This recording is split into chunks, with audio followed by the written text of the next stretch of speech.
Good afternoon and welcome to the Entrepreneur's Corner with Ruthie Q. I am sitting here with Ms. Bridgette Lewis of BridgetteLewis.com. How are you doing today? I'm doing so good. It's incredibly hot in LA, but I'm doing good. That's good. I'm so happy that you made the time to sit down and chat with me about your entrepreneurial journey. I feel like there's so much value that you can impart into the lives of many entrepreneurs that are coming behind you. So let's just jump right in. Give me your definition of power thinking. Being an entrepreneur, when I think about the phrase power thinking, I think of strength. I think of resilience. I think of wisdom. I think of courage. Those are all the things you will absolutely have to have in order to see this journey from soup to nuts. BridgetteLewis.com. What do you offer specifically? When I think about BridgetteLewis.com, I think about the writer. I think about the editor-in-chief. When I think about BridgetteLewis.com, I just think about all these different amazing things that I've had the opportunity to put my hands to. And when I think of BridgetteLewis.com, she's just a person that just gets things done, period. What was that point where you decided I have to be an entrepreneur? I've always worked a regular 9 to 5. And what's funny that you asked me that question is I always had a side hustle as well. I came up with a gift basket service. I found out that I was really good at crafting with this gift basket service. I said, I'm gonna come up with me some clients. And so I'd go to the 99-cent store and I'd get these beautiful baskets. I would find different things to put in there. And then I figured, I said, okay, this is going kind of good. I would sell them out of the trunk of my car. I would see people on the corner. I said, well, let me find myself a corner. It was me and my son, and I told him, I said, hey, I just want to make some extra money for school. Because I was asking for tennis shoes or something like that. And I said, you can earn some money by helping me with my gift baskets. I always had that entrepreneurial spirit. It was always there. After working in corporate America and in the Fortune 500 companies, it just seemed like there was like a ceiling where they could tell me, well, the most you're going to make is $75,000. My brain is so much bigger than that number. And I didn't like that.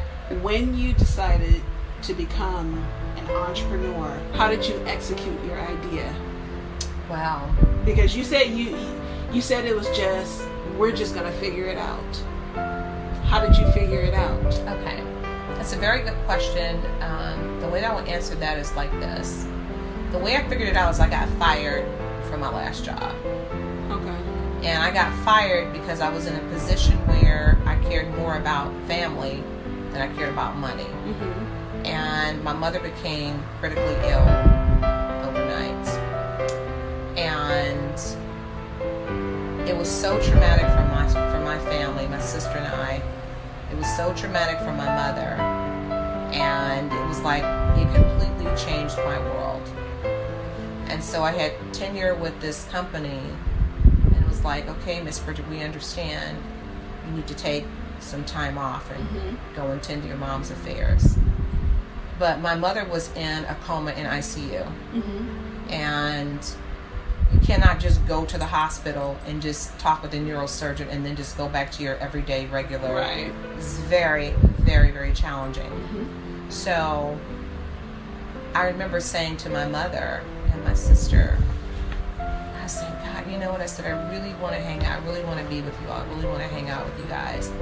I didn't know that was going to come in the form of her becoming very ill and then I'd end up becoming her caregiver. I didn't know that that was going to happen. So before I could really make the decision about my mom's care and how we were going to be able to take care of her and all of that, I took a leave of absence from work because I was really trying to figure that out. It was very challenging, very emotional. I was really close to my mom.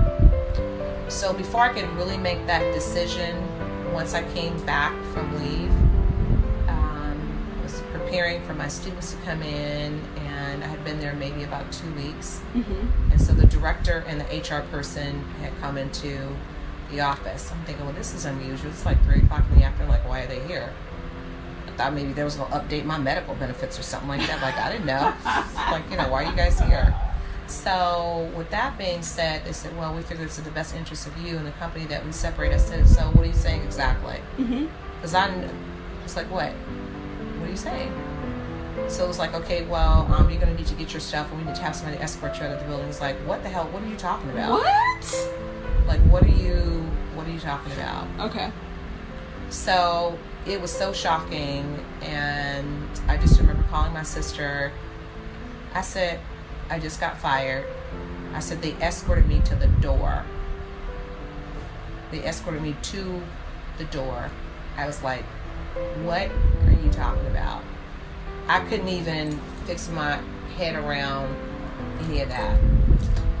So I said, okay, so after I kind of got over, like, oh my God, like I'm sitting at home in my condo, and y'all just fired me, I got a mortgage to pay, I'm gonna need to figure something out like really quick. And so my mom's still in the hospital, and I said, I'm done. Because I made the decision to take care of my mother. I get penalized for that. So you know what?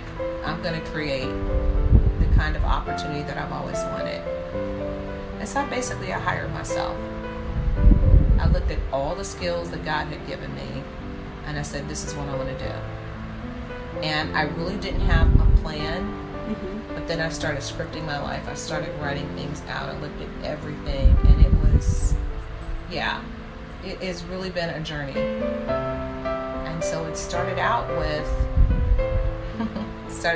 radio. Started out with my radio show, and the way the show got created was every single day I would drive back and forth to the hospital, and I would listen to a song called Perfect Moments by the name of Peter White. And that song was such a heart healer for me. That song just seemed to soothe me. I said, I wonder what it would be like to sit down and have coffee and talk about Peter's jazz. And so it started in my bedroom with a laptop with half of the little key things off. And I said, just on a little phone, and I didn't even have a medium whereby I would even broadcast, but I have a background in broadcast journalism. And so I said, I'm going to use my gift of gab. I'm going to use that to take me where I need to go. So that was how it started. And I remember contacting Peter via email. Oh my God, he responded back. I was like, oh my God, I'm going to get a chance to interview Peter. And I was so like starstruck, really. And this is just like a little radio interview. And so I made sure I knew about his background, his history. I knew about his pyrotechnic brother, and that he was from Letchford, England, and if you blink, you drive right through the city, and that he had a sister and his mom, and that his that the person he most admired was Al Stewart. And as we were talking, he said, my God, he said, I cannot believe how well, my history and my background. Most people that I interview with, they never do their homework, they don't know anything about me, and they really waste my time. Wow. That let me know, it's like, okay, I'm on to something here. What is your why?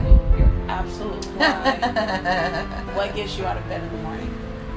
I know beyond a shadow of a doubt that I was born for this. We're going to wrap it up with that. On the next show, we are going to have Bridgette Lewis back for part 2 of this interview. Thank you so much for spending time with me and sitting down talking to me and sharing your mind with me. It has been my pleasure. Thank you for having me. Thank you very much. Once again, this has been Ruthie Q with the Entrepreneur's Corner. Take care, guys, and I'll see you on part 2.